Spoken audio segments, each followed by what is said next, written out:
Era el 4 de abril de 2002 en Praga, República Checa. Harry O'Connor era un ex Navy SEAL de 45 años y experimentado especialista. Se estaba preparando para una escena en la película XXX.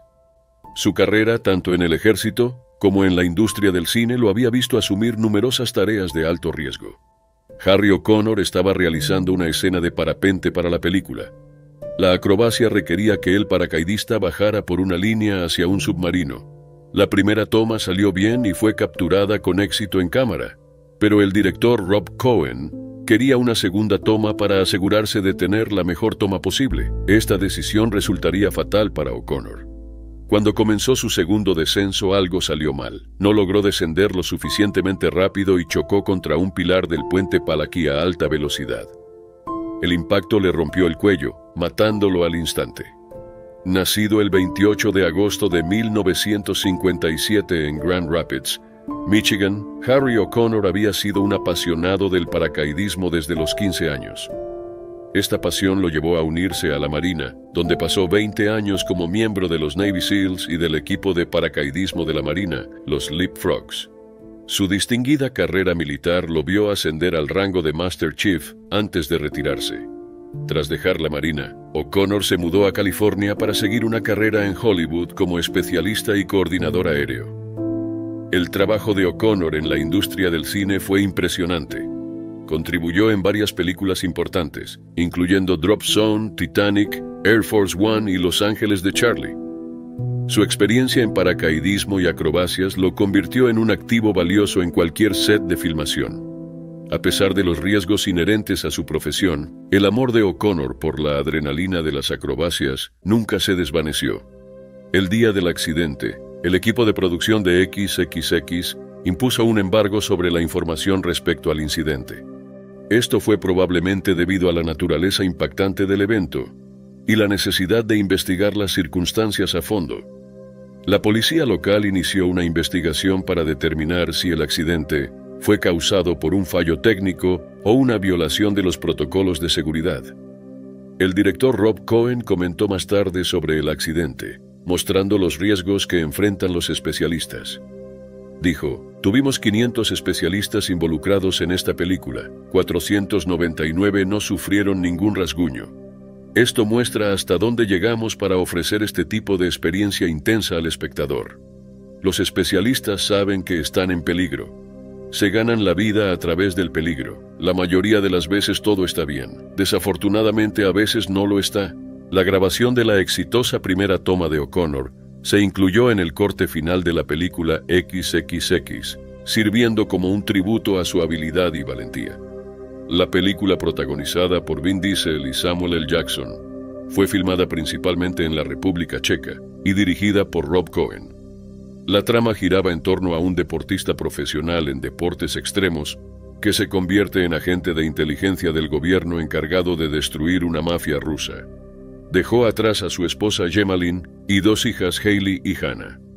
Se realizó un servicio militar el 13 de abril de 2002 en la base anfibia de la Marina en Coronado, California, para honrar su memoria.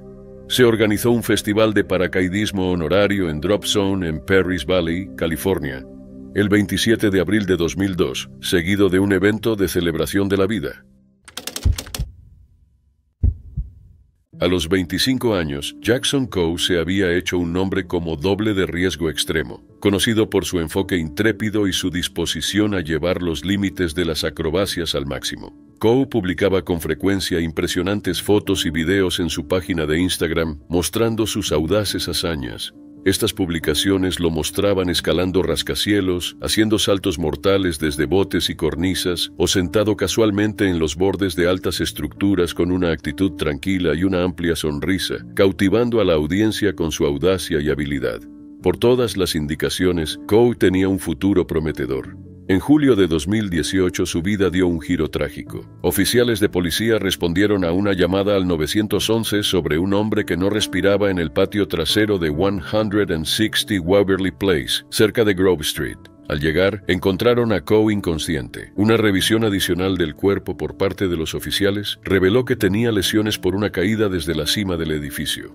Junto a él había una lata de cerveza, lo que llevó a las autoridades y al individuo que llamó al 911 a suponer que había estado bebiendo antes de su caída.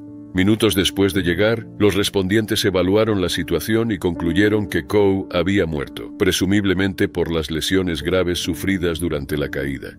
A pesar de su rápida respuesta, no pudieron reanimarlo. El informe de la autopsia posterior confirmó esta conclusión, detallando la magnitud de las lesiones y proporcionando una validación sombría de la evaluación inicial.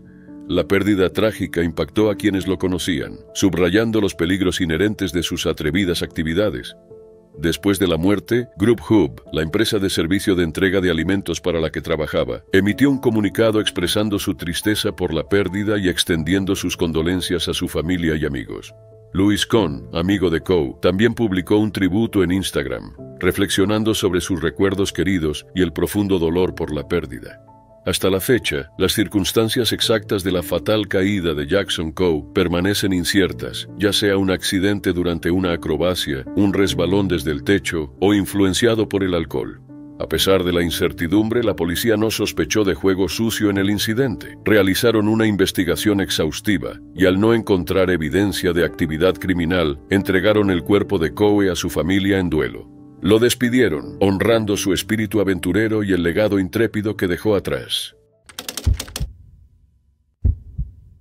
Era el 21 de octubre de 2021. Halyna Hutchins, directora de fotografía de 42 años, trabajaba en el set de Rust, un western dirigido por Joel Souza y protagonizado por Alec Baldwin, quien también era uno de los productores del film.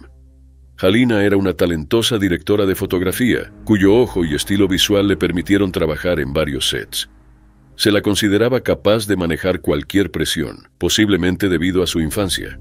Era ucraniana y creció en una base militar soviética en el Ártico, donde su padre servía en el ejército soviético. Fue en la base militar donde se interesó por el cine. Estudió en la Universidad Nacional de Kiev y luego se convirtió en periodista trabajando en documentales. Su carrera en Hollywood comenzó después de conocer a su esposo durante un viaje a Estados Unidos en 2005. Halyna decidió mudarse a ese país y el resto es historia. En 2021, la pareja tenía un hijo de 9 años. Ese jueves 21 de octubre de 2021, Halyna estaba en el set de Rust, cerca de La Ciénega, Nuevo México. Iban a filmar una escena de tiroteo dentro de una iglesia, lo que podría ser complicado. Por eso Alec Baldwin, la estrella de la escena, decidió ensayar antes de la filmación. Halyna lo asistió mientras practicaba una técnica de desenfundado. El primer asistente de dirección, David Halls, le entregó a Baldwin el arma que usaría en la escena, un revólver Colt 45 Pieta. Al hacerlo, David Halls proclamó arma fría, una expresión estándar que indica que el arma no tiene balas reales. No había razón para pensar lo contrario. En el set también estaba la armera, una mujer llamada Hannah Gutiérrez Reed, quien manejaba las armas y aseguraba que todo estuviera en orden y seguro. A pesar de esto, hubo al menos 2 incidentes con las armas antes, y algunos del equipo no se sentían completamente cómodos. Alec Baldwin sostenía el revólver mientras hablaba con Halyna Hutchins. Explicaba el proceso, mostrando a la directora de fotografía lo que iba a hacer. «Entonces, supongo que sacaré esto, lo apuntaré y diré bang», dijo el actor. Tan pronto como dijo bang, una bala de plomo real atravesó el pecho de Halyna y luego impactó en el hombro del director Joel Souza. Halyna cayó hacia atrás. Aterrados, los miembros del equipo se reunieron alrededor de ella. La mujer miró a un operador de boom y dijo sus últimas palabras. «Eso no estuvo bien. Eso no estuvo nada bien». Alec Baldwin gritó en shock. Halyna Hutchins fue llevada al hospital, pero fue declarada muerta horas después. ¿Cómo pudo suceder algo así? ¿Y quién era el responsable? El mundo del cine exigía respuestas. Casi un mes después del incidente, el 17 de noviembre, la supervisora de guión del filme presentó una demanda civil acusando a Baldwin de jugar a la ruleta rusa al apuntar con un revólver Colt 45 a Hutchins. El 2 de diciembre, el actor habló públicamente en una entrevista, diciendo que no tenía idea de cómo una bala real llegó al set. La condición de Baldwin como productor del film hizo que algunas personas lo consideraran parcialmente responsable por la falta de seguridad en el set.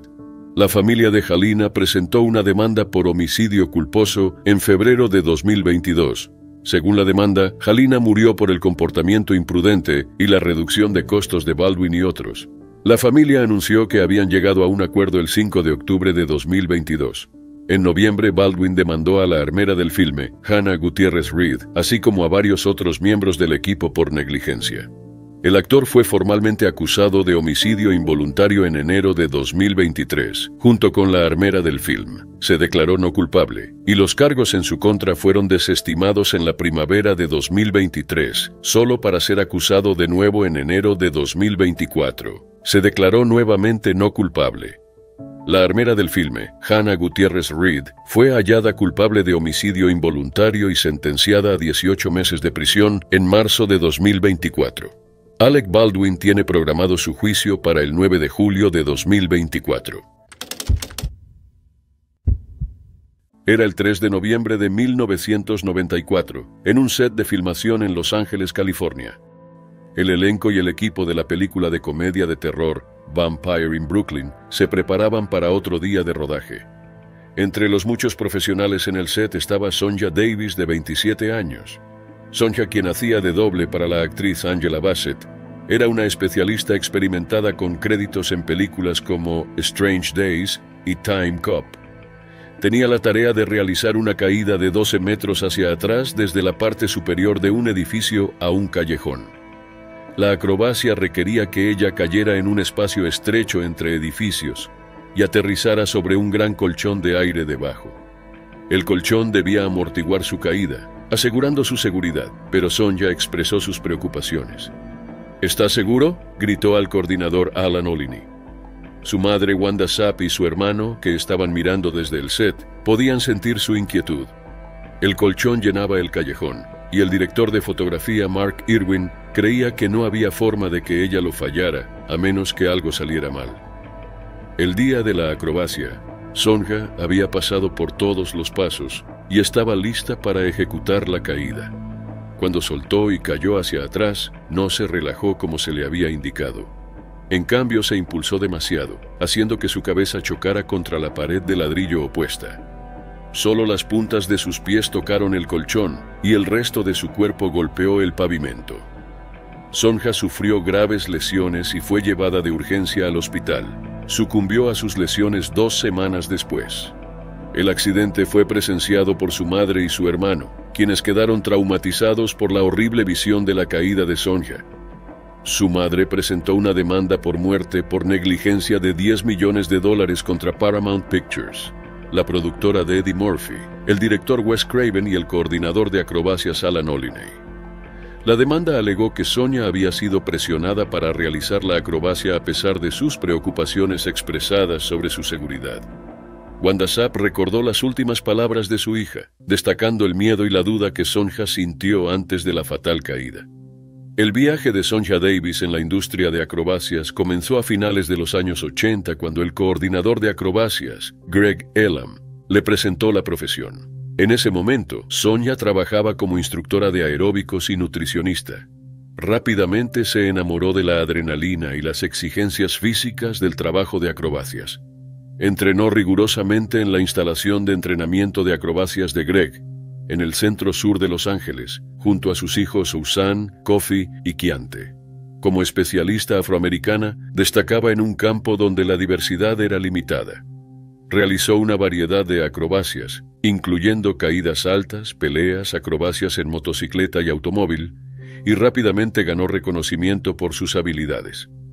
Trabajó de forma constante, haciendo de doble para actrices prominentes como Janet Jackson, Whoopi Goldberg y Angela Bassett. Su dedicación y talento le valieron el respeto en la industria. El director de fotografía Mark Irwin recordó los momentos previos a la caída. Describió el colchón como tan grande como una casa, llenando completamente el callejón.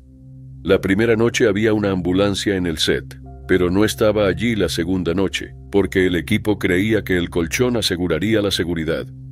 Irwin reflexionó más tarde sobre el incidente, notando que Sonja había hecho todos los preparativos necesarios y estaba al tanto de los requisitos de la escena. Angela Bassett, quien trabajó de cerca con Sonja, publicó una declaración a través de su publicista, expresando su tristeza y admiración por Sonja.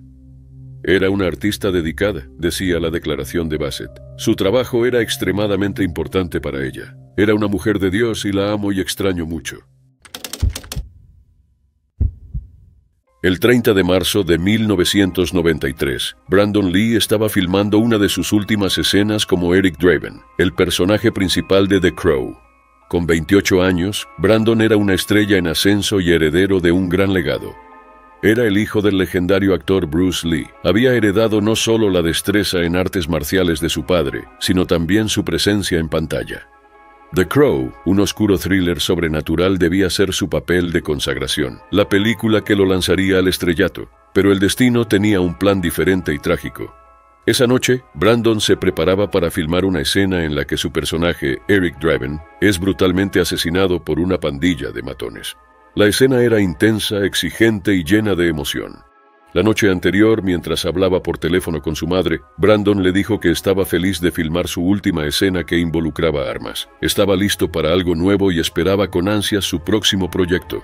Mientras las cámaras rodaban ese martes 30 de marzo de 1993, el personaje de Brandon, Eric Draven, entraba en su apartamento para encontrar a su prometida siendo asaltada.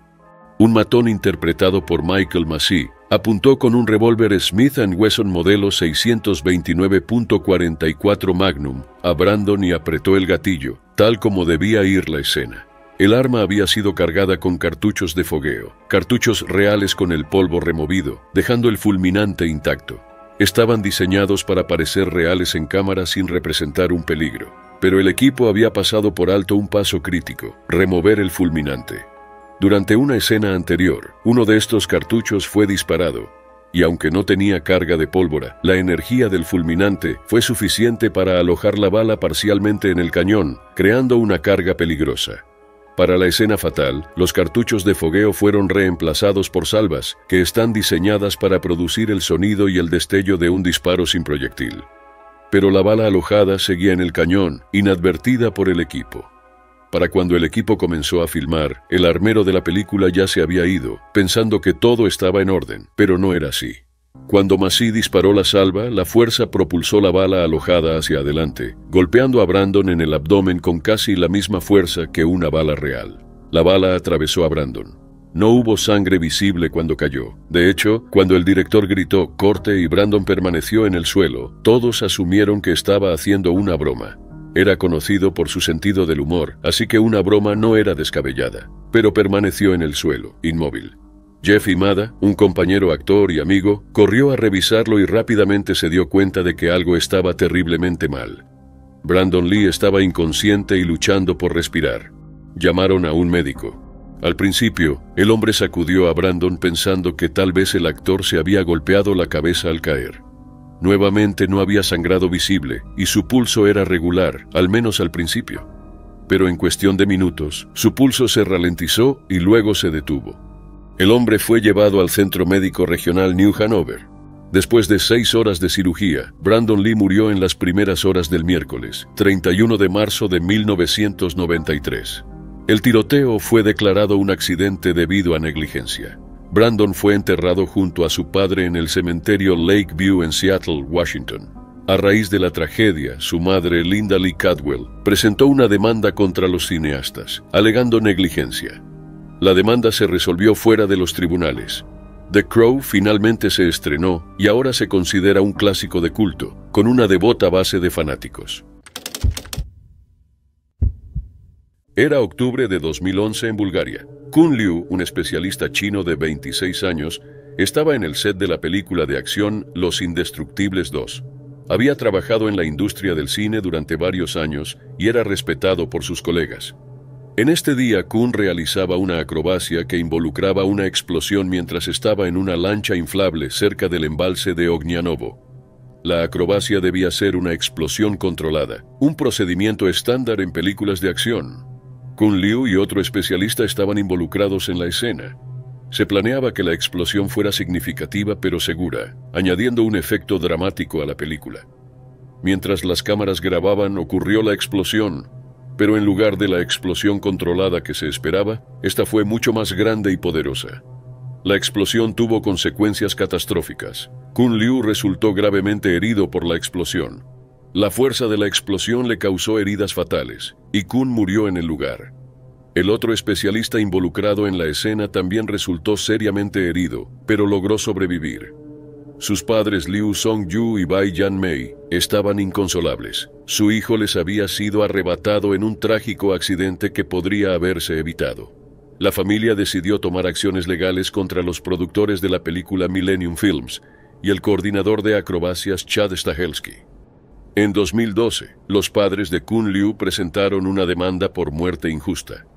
Afirmaron que los cineastas y el coordinador de acrobacias habían negligentemente y descuidadamente fracasado en proporcionar protección adecuada a los participantes de las acrobacias. La demanda buscaba compensación por gastos de funeral y entierro, así como por la pérdida de la compañía, amor, consuelo, atención, servicios y apoyo que Kun Liu proporcionaba. La batalla legal fue larga y agotadora. Duró 4 años, durante los cuales la familia tuvo que soportar el dolor de perder a su hijo mientras luchaban por justicia. El Tribunal Superior falló a favor de la familia de Kun Liu. El tribunal ordenó a Millennium Films y New Image pagar a la familia $195,000 de Hong Kong, equivalentes a aproximadamente $25,000 estadounidenses. Pero la decisión del tribunal fue recibida con indignación por muchos. Los fans y simpatizantes de Kun Liu sentían que la cantidad de compensación era insuficiente y devaluaba la vida humana. La opinión general era que ninguna cantidad de dinero podría reemplazar a Kun Liu, pero la decisión no reflejaba la gravedad de la pérdida. En medio de la controversia, surgió una noticia conmovedora. La estrella de acción internacional Jet Li, quien tuvo un breve papel como invitado en Los Indestructibles 2, hizo una significativa donación a la familia de Kun Liu. Jet Li donó $5.8 millones de Hong Kong, que son casi $750,000 estadounidenses, a los padres de Kun Liu. Esta donación fue más de 30 veces la cantidad otorgada por el tribunal. Jet Li quería que la donación permaneciera privada. Quería ofrecer sus condolencias y apoyo a la familia en duelo sin atraer la atención de los medios.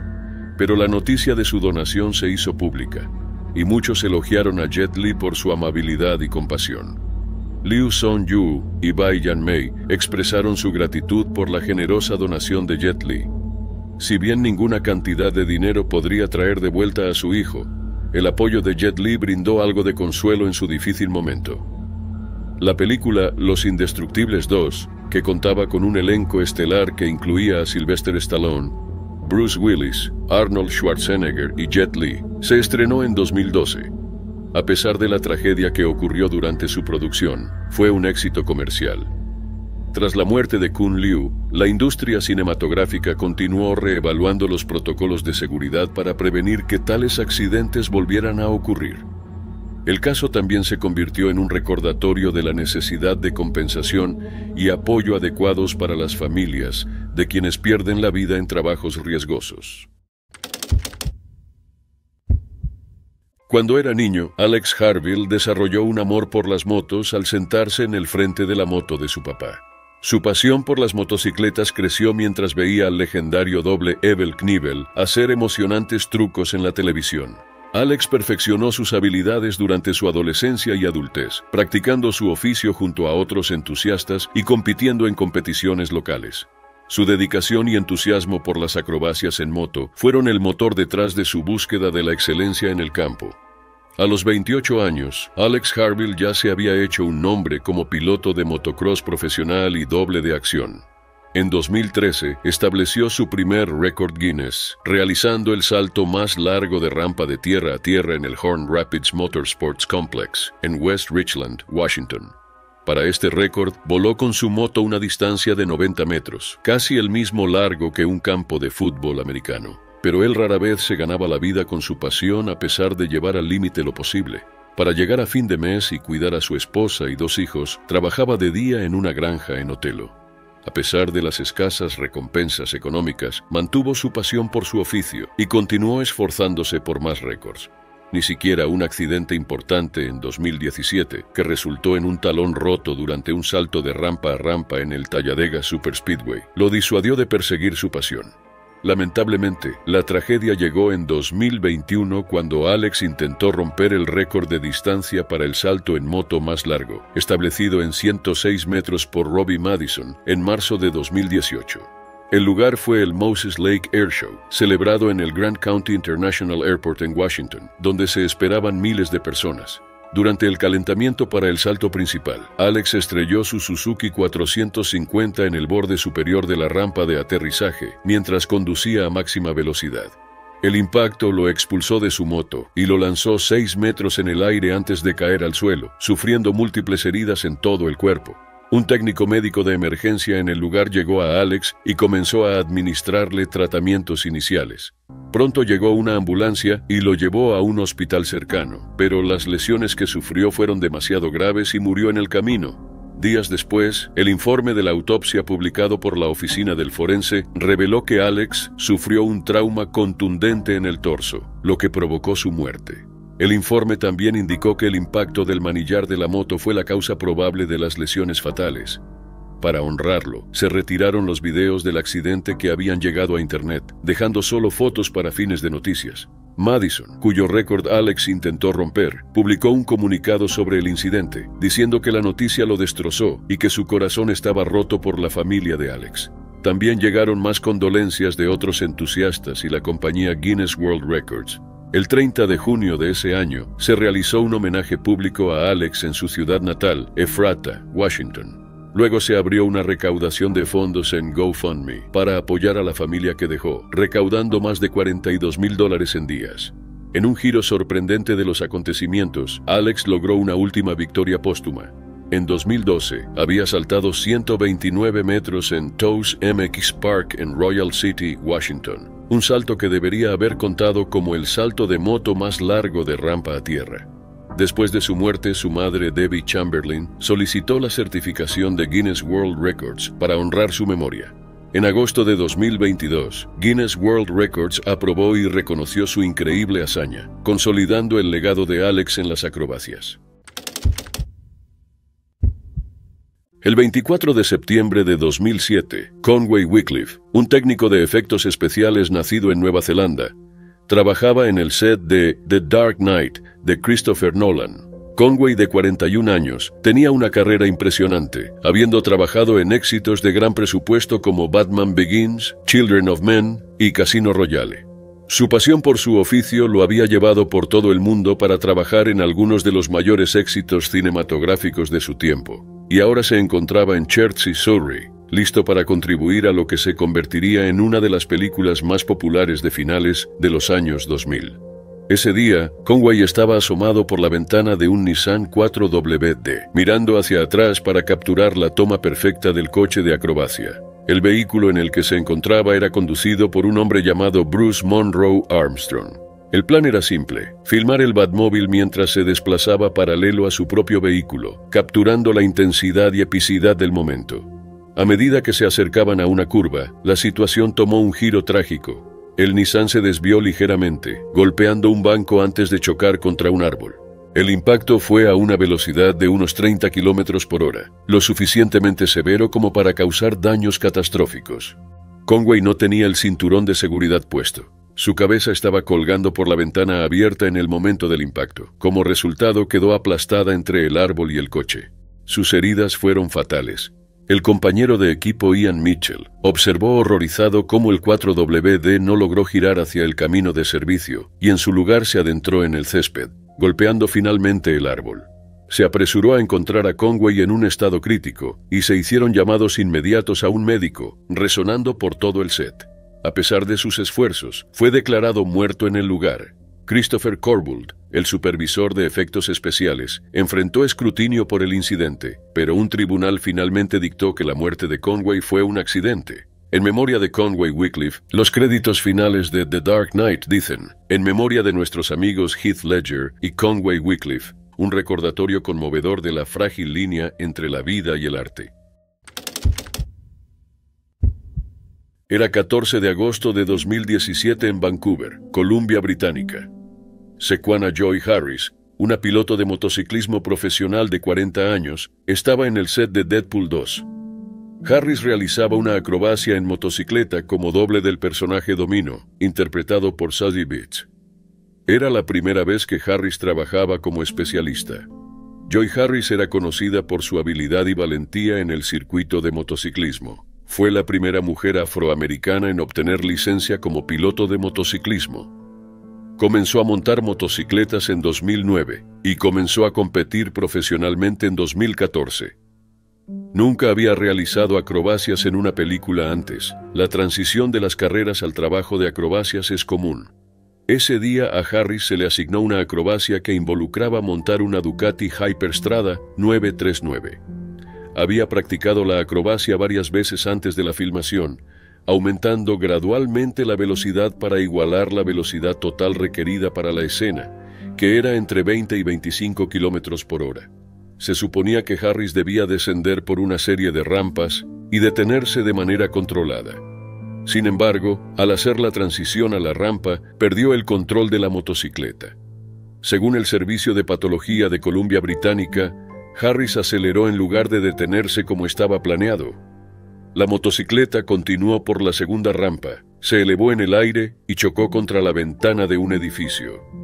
Harris fue expulsada de la moto y sufrió lesiones traumáticas severas en la cabeza por impacto.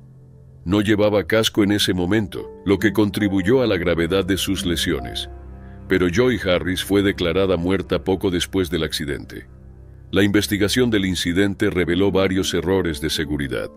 WorkSafe BC, la Junta de Compensación de Trabajadores de Columbia Británica, llevó a cabo una investigación exhaustiva. Su informe destacó numerosas violaciones de las normas de seguridad por parte de TCF Vancouver Productions, la empresa detrás de Deadpool 2. El informe indicaba que la productora no realizó una evaluación integral de riesgos que abordara los controles de seguridad, la velocidad de la motocicleta y las limitaciones del equipo. No se aseguró de que Harris usara un casco de seguridad, ni proporcionaron una supervisión adecuada durante la acrobacia. Uno de los hallazgos clave del informe fue que la productora no había realizado una evaluación exhaustiva de riesgos antes de la acrobacia. Esta falta de preparación y supervisión desempeñó un papel significativo en el accidente. El informe indicó que debieron haberse instalado barreras para evitar que Harris saliera del perímetro del set. La ausencia de tales barreras permitió que la motocicleta continuara sin control, lo que llevó al fatal accidente. Los hallazgos de WorkSafe BC resultaron en una multa considerable de casi $300,000 contra TCF Vancouver Productions. Esta multa se impuso debido a las múltiples violaciones de alto riesgo a las normas de seguridad. Los hallazgos de la investigación también indicaron que estas violaciones podrían resultar en una penalización administrativa para la empresa. Ryan Reynolds, la estrella de Deadpool 2, expresó su tristeza por el accidente. Reconoció la profunda pérdida sentida por la familia y los seres queridos de Harris. El equipo de producción de la película, aunque afirmando que la seguridad era su máxima prioridad, revisó y actualizó sus protocolos de seguridad para acrobacias tras el trágico incidente. La familia de Harris llegó a un acuerdo extrajudicial con el estudio a principios de año, aunque los detalles del acuerdo no se hicieron públicos. La familia, amigos y la comunidad de motociclismo lamentaron la pérdida de una pionera y una persona apasionada que había roto barreras en su campo. Harris no era una novata no calificada, había estado montando y compitiendo en motocicletas durante casi una década. Su experiencia en la pista era innegable. La transición al trabajo de acrobacias en Hollywood no está exenta de desafíos. La presión de realizar acrobacias en un set de película puede ser inmensa. Las expectativas y la necesidad de obtener la toma correcta añaden una capa de estrés que puede llevar a errores. Una de las controversias que surgió tras la muerte de Harris fue el tema de la diversidad en el trabajo de acrobacias en Hollywood. Informes indicaron que una de las razones por las que se contrató a Harris fue porque el productor ejecutivo quería una doble de acrobacias que fuera una mujer afroamericana, para que coincidiera con la apariencia del personaje de Sassy Beats. Si bien esta decisión fue encomiable al promover la diversidad, también planteó preguntas sobre la idoneidad de la preparación y las medidas de seguridad tomadas para la acrobacia de Harris. El veterano especialista Malcolm C. Murray proporcionó contexto sobre las presiones y desafíos que enfrentan los especialistas. Enfatizó que la decisión de contratar a un especialista recae en última instancia en el coordinador de acrobacias. quien debe asegurarse de que el artista esté listo y sea capaz de ejecutar la acrobacia de manera segura. La falta de un casco para Harris, debido a que el personaje Domino no usaba uno, fue una omisión significativa.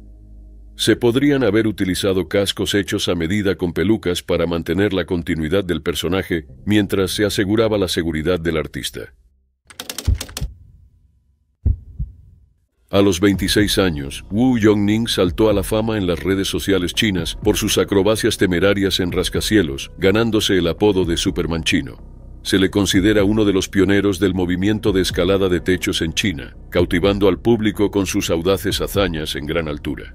Sin una red de seguridad o equipo, Wu se colgaba peligrosamente de estos edificios con una mano o hacía flexiones y se equilibraba en un brazo. Su repertorio también incluía escalar vigas estrechas y ejecutar volteretas en estas alturas vertiginosas. Él o sus amigos a menudo grababan estas hazañas, y cada vez que publicaba un video, rápidamente acumulaba millones de visitas de sus más de 1 millón de seguidores. Para 2017, Wu había publicado más de 500 clips y transmisiones en vivo, y comenzó a ganar algo de dinero con estas publicaciones a través de acuerdos de patrocinio y pago por visitas. El 8 de noviembre de 2017, se dispuso a realizar una de sus acrobacias de flexiones en el Huayuanhua Center en Changsha, la capital de la provincia china de Hunan. Decidido a capturar un video impresionante, supuestamente escaló sin equipo casi 20 pisos para alcanzar su posición deseada. La escalada en sí era atrevida, mostrando su increíble habilidad y valor. Una vez en la cima, comenzó a filmar su último truco como planeado. Después de completar varias flexiones, Wu tuvo dificultades para volver a subir al edificio. En unos segundos, perdió el agarre y cayó aproximadamente 13 metros hacia el suelo. El impacto fue fatal y murió a causa de sus heridas durante o poco después del accidente. Su cuerpo fue descubierto más tarde en una terraza por un limpiador de ventanas. Durante las primeras semanas después de su muerte, los fanáticos quedaron a oscuras sobre lo que había sucedido durante su acrobacia fatal. Comenzaron a cuestionar su ausencia al notar que había dejado de publicar contenido nuevo en sus redes. Luego comenzaron los rumores de que había muerto en una de sus acrobacias, lo que su novia confirmó. Al mismo tiempo, una grabación de su muerte comenzó a circular en línea, publicada por alguien no identificado, que muchos suponen estaba cerca de Wu. En medio del revuelo creado por la confirmación de la muerte de Yongning, los medios locales informaron que había intentado la acrobacia para ganar dinero de una recompensa ofrecida en un concurso. Se reveló que necesitaba el dinero para su propuesta de matrimonio, planeada para el día después del desafío. Quería usar parte del dinero para cubrir gastos médicos de su madre enferma. Los padres de Wu se enfadaron por su muerte y presentaron una demanda contra varias plataformas de redes sociales que usaba. Los acusaron de ser responsables de su muerte porque, como empresas comerciales, compartieron las recompensas financieras que Wu había recibido de sus seguidores. Por lo tanto, en parte alentaron sus peligrosas aventuras. Finalmente, el Tribunal de Internet de Pekín dictaminó que la aplicación de transmisión en vivo Huayiao debía asumir una responsabilidad menor por el accidente. El tribunal ordenó a Huayiao pagar a la familia de Wu 30.000 yuanes, equivalentes a $4.300 estadounidenses, como compensación. La trágica muerte de Wu tuvo poco impacto en la popularidad de las acrobacias temerarias en las plataformas chinas de transmisión en vivo. El gobierno chino respondió imponiendo nuevas regulaciones que requieren que estas plataformas aumenten la supervisión y el monitoreo de contenido para frenar tales actividades peligrosas. El 20 de febrero de 2014, Sarah Jones era asistente de cámara, trabajando su primer día en el set de Midnight Rider, una biografía sobre el músico de rock Greg Allman. A los 27 años, estaba abriéndose paso en su industria. Había trabajado en múltiples sets, como en la exitosa serie de TV The Vampire Diaries. Era una persona alegre que nunca rehuía al trabajo. Esta sería su oportunidad de trabajar con grandes nombres en la industria, pero nunca terminó su primer día en el set. Ese día Sarah fue al trabajo sabiendo que algo andaba mal. La noche anterior había hablado con su padre Richard Jones. Durante su conversación telefónica, Sarah le dijo que estaba un poco nerviosa por la película. Había varias cosas que le molestaban. Se sorprendió al saber que la película tenía bajo presupuesto, a pesar de que contaba con grandes nombres, como el actor William Hurt, quien interpretaba a Greg Allman en la biografía. Además, Sarah comentó que algunas de las personas que le hacían preguntas se suponía que eran sus superiores y por lo tanto debían saber más que ella. Encontró todo esto extraño, pero no fue suficiente para disuadirla, no con su ética de trabajo impecable. Así que llegó al trabajo y siguió las instrucciones del director Randall Miller. Estaban filmando una secuencia de ensueño cerca de un puente de 110 años sobre el río Altamaha en el condado de Wayne, Georgia. La tierra era salvaje y llena de ríos. A medida que avanzaba el día, el director decidió mover la filmación. El elenco y el equipo dejaron la tierra junto al río y fueron al puente. Planeaban filmar una secuencia de ensueño con William Hurt como Greg Allman en una pesada cama de hospital de metal sobre el puente ferroviario sobre el río. A pesar de su antigüedad, el ferrocarril seguía en uso, y posiblemente, sin que muchos miembros del equipo lo supieran, CSX, la compañía ferroviaria, había pedido a los productores de la película que se mudaran a otro lugar. En otras palabras, estaban filmando en el puente sin el conocimiento o permiso de la compañía ferroviaria. Como puedes imaginar, las cosas podrían volverse peligrosas. Antes de comenzar la filmación de la escena, se le dijo al equipo que en caso de que apareciera un tren, tendrían 60 segundos para despejar las vías. 1 minuto, eso es lo que haría la diferencia entre la vida y la muerte. Al escuchar esto, el equipo se puso cada vez más nervioso. Algunos de ellos comenzaron un círculo de oración, pero siguieron trabajando, tenían una película que filmar. Sarah Jones estuvo en todas partes ese día, ayudó a cargar película, monitoreó las cámaras y transportó equipos costosos. Se colocó una cama con marco de metal y colchón en el medio de las vías. Se suponía que sería una secuencia de ensueño interesante. En su lugar, se convirtió en una pesadilla real. Poco después de colocar la cama en las vías, el equipo escuchó un ruido, cada vez más fuerte. Cuando miraron hacia arriba, vieron un tren de carga que se dirigía hacia ellos con la locomotora aullando. 60 segundos. Eso era todo el tiempo que tenían para alejarse de las vías, pero para hacerlo tenían que correr en la dirección de donde venía el tren. El director Randall Miller les gritó a todos que corrieran, pero Sarah Jones era diligente y le importaba su trabajo. Se detuvo y cargó varias bolsas de equipo en cada hombro. Gritó preguntando qué hacer con el equipo de cámara. Todos le gritaron que lo dejara y corriera. Mientras tanto, otros miembros del equipo, incluido el director, intentaron retirar la cama de metal de las vías, temiendo que pudiera descarrilar el tren que se aproximaba y provocar una tragedia. Pero sus esfuerzos fueron inútiles. La cama era demasiado pesada y el tren se movía rápido. Cuando el tren golpeó la cama y el colchón con fuerza, dispersó escombros. Un trozo de estos pedazos golpeó a Sarah Jones, quien intentaba ponerse a salvo en la pasarela. El impacto la arrojó a las vías y fue atropellada por el tren, matándola instantáneamente. Solo quedó su cuerpo destrozado. Al verlo, algunos miembros del equipo comenzaron a gritar. El director lloró y el equipo quedó traumatizado, pero ayudaron a recolectar el cuerpo de Sarah hasta que llegó un equipo de paramédicos. Varios miembros del equipo también resultaron heridos y necesitaron atención médica seria. El director Randall Miller cumplió 2 años en prisión antes de entrar en libertad condicional por su participación en el accidente. El productor ejecutivo de la película, Jay Sedrich, fue inicialmente condenado a 10 años de prisión, pero su sentencia se limitó a libertad condicional sin tiempo en la cárcel. La película Midnight Rider nunca se terminó ni se estrenó. Casi 1000 personas asistieron al funeral de Sarah Jones. Su trágica muerte dio lugar a Safety for Sarah, una campaña para aumentar la seguridad en la producción cinematográfica. Era 16 de septiembre de 1985, en San Bernardino, California. Art Scholl era piloto de acrobacias, se preparaba para otro día de filmación. Era experto en acrobacias aéreas y había trabajado en numerosas películas y programas de televisión. Estaba filmando para la próxima película taquillera Top Gun. Art tenía 53 años y era conocido por su preparación y su enfoque al volar. Su esposa Judy trabajaba a su lado. Art había sido encargado de filmar tomas de fondo, escenas que se usarían detrás de actores como Tom Cruise y Val Kilmer durante la película.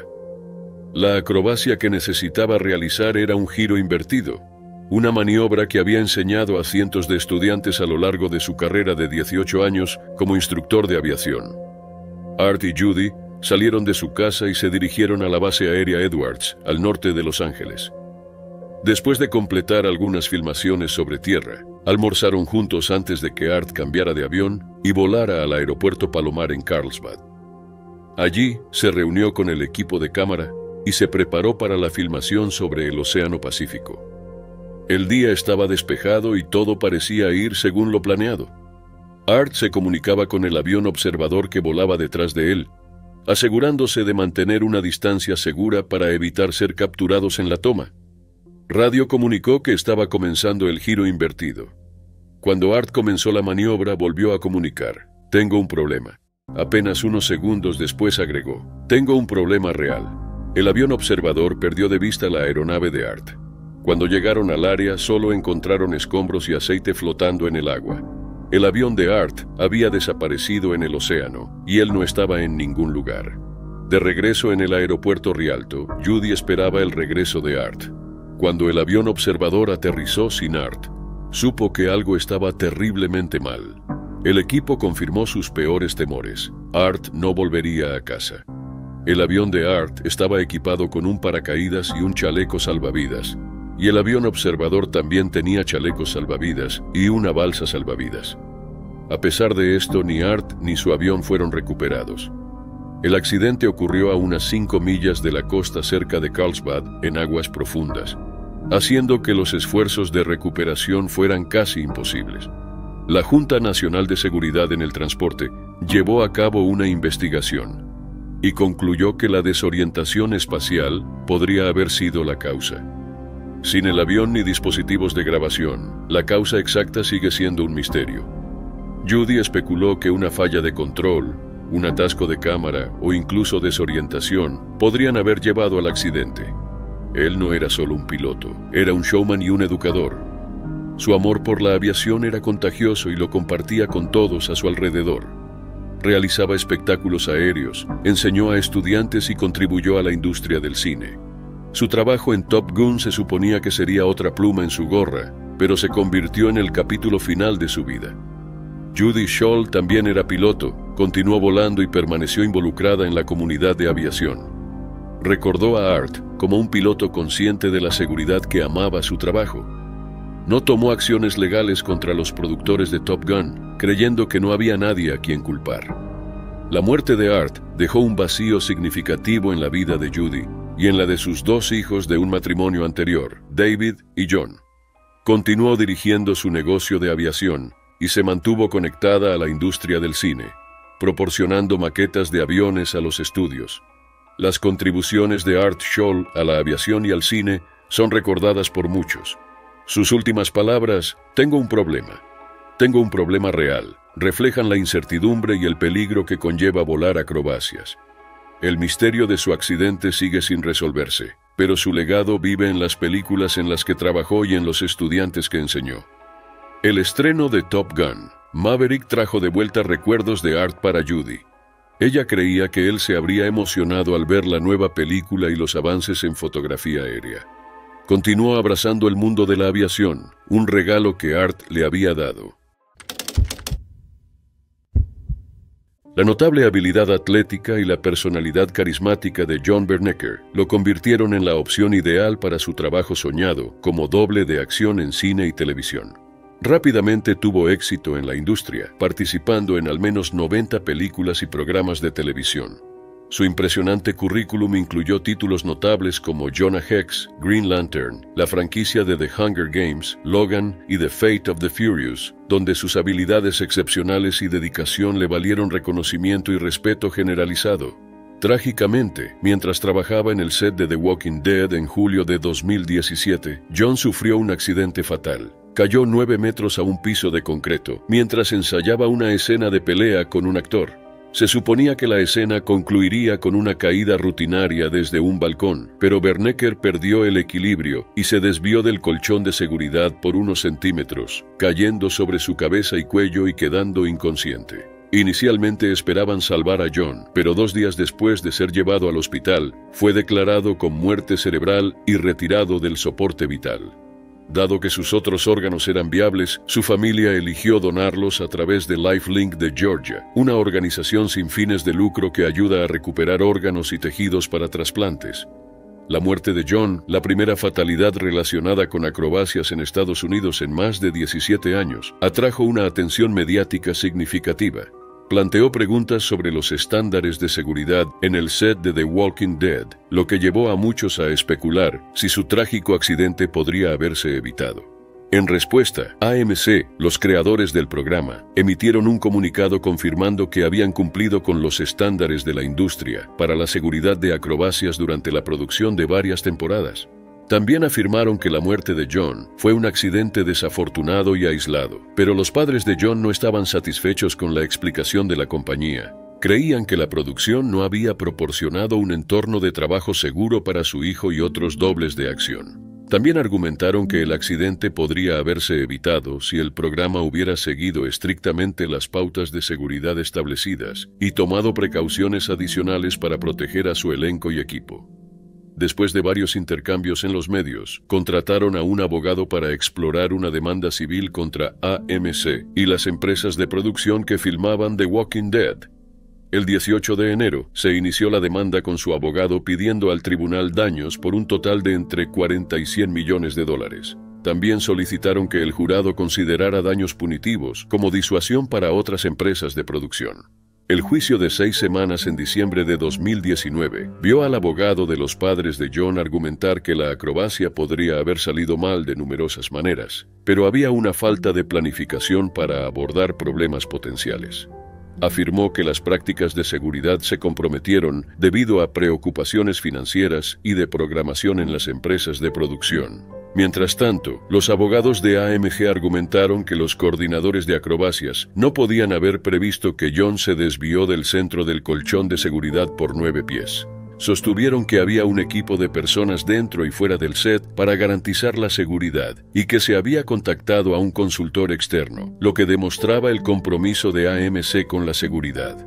El equipo legal de AMC también señaló que no había habido otros accidentes en el set en el pasado.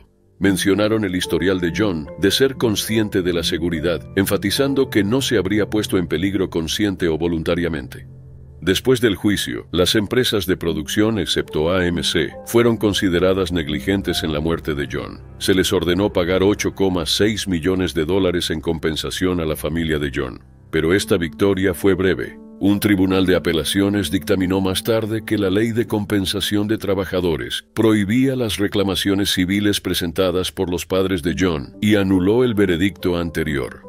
John era miembro del Screen Actors Guild y de la American Federation of Television and Radio Artists en el momento de su muerte. También era dueño de Prodigy Stunts Limited Liability Company, que consideraba su familia de acrobacias. Fue mentor y animó a muchos aspirantes a dobles de acción a perseguir sus sueños. Finalmente, John fue enterrado en el cementerio Metairie en Nueva Orleans, dejando un legado de inspiración y dedicación a su oficio. Era el 23 de julio de 1982. La luna estaba baja sobre Indian Dunes, proyectando un resplandor sobre el paisaje de Valencia, California. Favorito de los cineastas en los años 80, el lugar había visto su buena dosis de acción, desde las aventuras de MacGyver hasta el drama de China Beach. Pero esa noche era el set de Twilight Zone, The Movie, el que transformaba el tranquilo rancho en una escena de tragedia indescriptible. Era tarde en la noche, pero el set estaba lleno de miembros del equipo. John Landis, de 31 años, quien había dirigido Animal House y Un hombre lobo americano en Londres, dirigía su película con su puño de hierro habitual. No era de extrañar que todos estuvieran en el set. La escena nocturna requería que el actor Vic Morrow llevara a 2 niños pequeños, Micah Dean Lee, de 7 años, y René Shinji Chen, de 6, fuera de una aldea devastada por la guerra y a través de un río poco profundo. A los 53 años, Vic Morrow ya era un actor experimentado con un impresionante portafolio de películas. Pero los niños no eran actores, ni siquiera se suponía que estuvieran en el set. Landis, el director de la película, violaba las leyes laborales infantiles de California al tener a Micah y Ren allí sin los permisos requeridos, filmando a una hora tan tardía. Esta también era la razón por la cual ambos niños estaban siendo pagados por debajo de la mesa. La escena iba a ser violenta. El guión exigía intensidad, con explosiones y un helicóptero flotante añadiendo al caos. Vic Morrow interpretaba a Bill Connor, un hombre que es transportado en el tiempo a la guerra de Vietnam, donde se convierte en un vietnamita desesperado por proteger a 2 niños de los soldados americanos. El helicóptero, pilotado por el veterano de Vietnam Dorsey Wingo, era un elemento clave para crear la sensación de peligro y urgencia. Iban a haber grandes explosiones, a pesar de que los padres de los niños no estaban al tanto de este pequeño detalle. A unos 7 metros del suelo, el helicóptero se movía a su posición. Morrow, acunando a los niños, debía avanzar heroicamente por el río. La aldea ficticia detrás de los actores estalló en llamas controladas, y Morrow comenzó a vadear el río, llevando a los 2 niños pequeños en sus brazos. Se suponía que iba a ser un momento de brillantez cinematográfica, pero en cambio se convirtió en una pesadilla.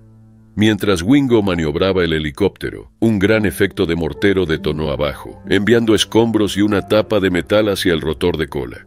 El rotor, crucial para estabilizar la aeronave, se hizo añicos al impactar.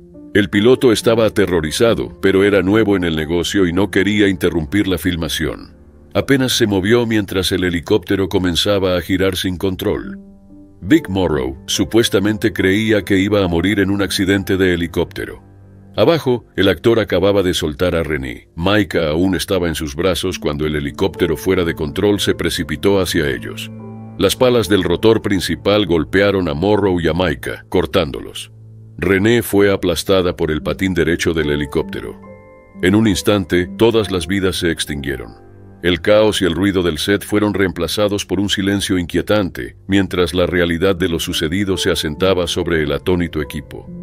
Entonces la madre de Renee comenzó a gritar, rompiendo el horrible hechizo. El piloto sobrevivió milagrosamente. Las fuerzas del orden llegaron al lugar justo antes del amanecer. El desenlace fue un torbellino de investigaciones y tribunales. En el juicio, se reveló que el piloto, al ver las explosiones, intentó desviarse, solo para perder el control por completo.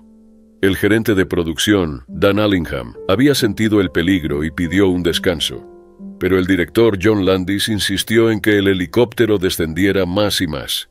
Stephen Lydecker, otro operador de cámara, testificó sobre la actitud despreocupada de Landis hacia los riesgos del truco. Relató un comentario escalofriante de Landis: «Podríamos perder el helicóptero». Lydecker, al igual que muchos otros, creía que la actitud indiferente de Landis era la culpable de la tragedia. Las batallas legales duraron más de una década. Landis, junto con otros 4, enfrentaron cargos de homicidio involuntario, pero fueron absueltos. En una entrevista de 1996, Landis dijo que la tragedia tuvo un impacto enorme en su carrera del que posiblemente nunca se recuperaría.